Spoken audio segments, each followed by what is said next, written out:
Good morning and welcome to day 118 of F260 at First Baptist Meridian. Today we look at 2 Kings chapters 22 and 23.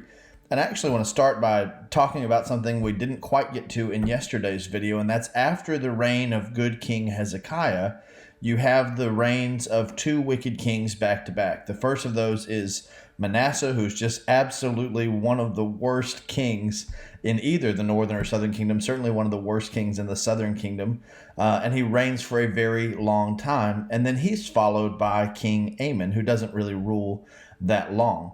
But after these two terrible kings, you have the last good king of the southern kingdom, King Josiah. He's the son of Amon. And he's the exact opposite of the two guys that came before him.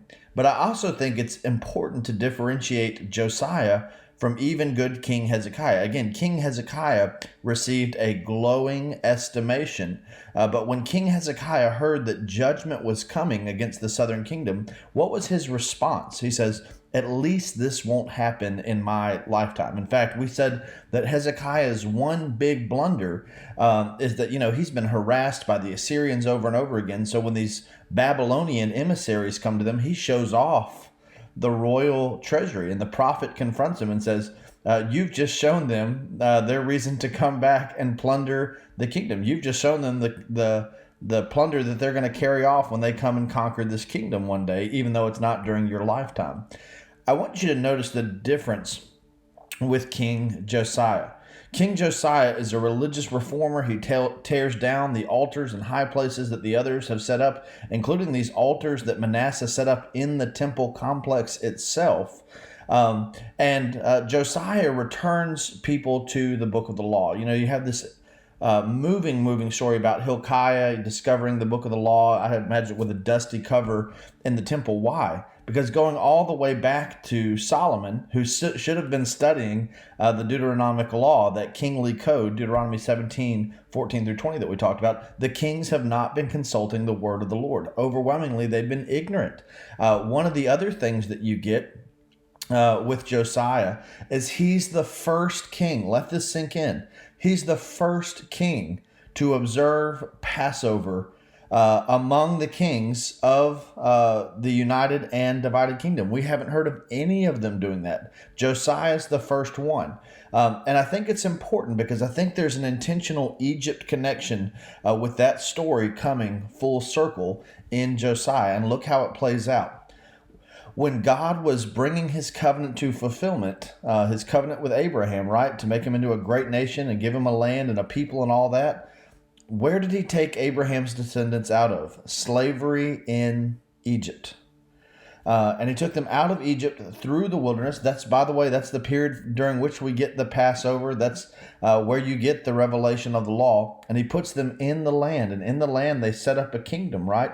But the kings do not study the law. Solomon does not take the advice that David gave him in 1 Kings 2, 1 through 4.